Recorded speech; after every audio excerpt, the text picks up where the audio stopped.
Bwana Yesu asifiwe sana. Yale matayarisho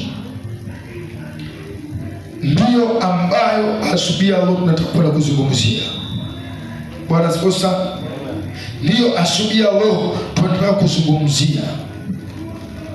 Kuna matayarisho mengi katika maisha ya mwanadamu. Bwana asifiwe sana.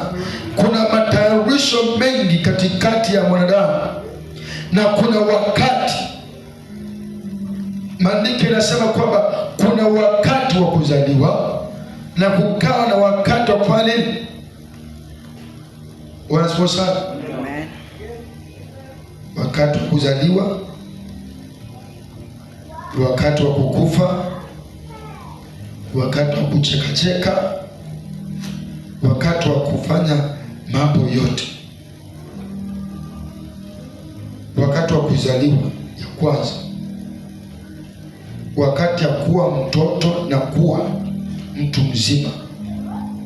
Bwana asifiwe sana.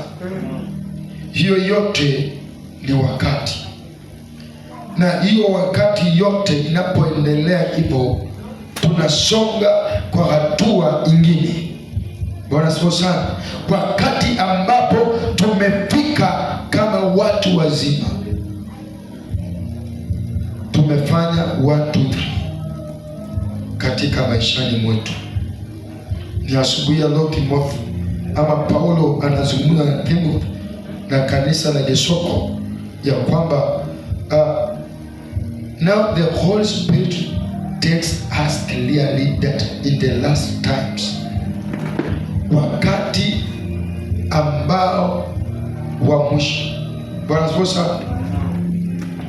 Wakati ambapo ni wa mwisho peke yake, ni wakati ambao mimi na wewe tutaweza kuondoka. Bwana asifiwe sana. Kuna roho ambazo zitaweza kuinuka, kuna roho ambazo zitaweza kuinuka na kututoa katikati ya kile kitu ambacho tunatarajia. Je, kama mimi na wewe unatarajia nini? Bwana asifiwe sana. Wewe kijana unatarajia nini katika maisha yako? Bwana asifiwe sana. Mimi na wewe, ama wewe binafsi, wewe mama mwenye ndoa, unatarajia nini katika hiyo ndoa yako? Bwana asifiwe sana. Wewe kijana ambaye unayesoma, unatarajia nini katika